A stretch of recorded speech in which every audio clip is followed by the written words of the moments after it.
God knows your struggles, and He knows what's best for you. These words from the Bible empathize His understanding. Hebrews 4:15-16. For we do not have a high priest who is unable to empathize with our weaknesses, but we have one who has been tempted in every way, just as we are, yet He did not sin. Let us then approach God's throne of grace with confidence, so that we may receive mercy and find grace to help us in our time of need. Matthew 11:28-30.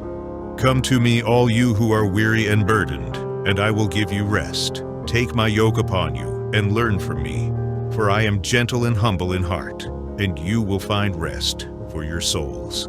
For my yoke is easy and my burden is light. About strength and weakness. 2 Corinthians 12:9-10. But he said to me, my grace is sufficient for you, for my power is made perfect in weakness.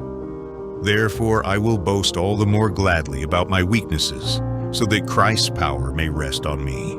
That is why, for Christ's sake, I delight in weaknesses, in insults, in hardships, in persecutions, in difficulties. For when I am weak, then I am strong. About God's promises. In hard times, Romans 8:28, and we know that in all things God works for the good of those who love Him, who have been called according to His purpose. Psalm 46:1-2. God is our refuge and strength, an ever-present help in trouble. Therefore we will not fear, though the earth give way and the mountains fall into the heart of the sea. About casting your burdens. On God, 1 Peter 5:7. Cast all your anxiety on Him because He cares for you. Philippians 4:6-7. Do not be anxious about anything, but in every situation, by prayer and petition, with thanksgiving, present your requests to God. And the peace of God, which transcends all understanding, will guard your hearts and your minds in Christ Jesus. About closing reassurance.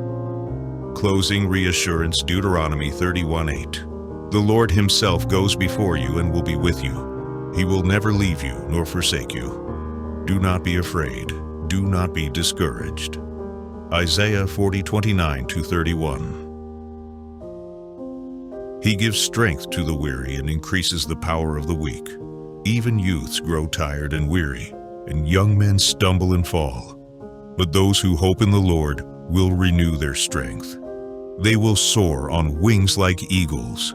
They will run and not grow weary. They will walk and not be faint.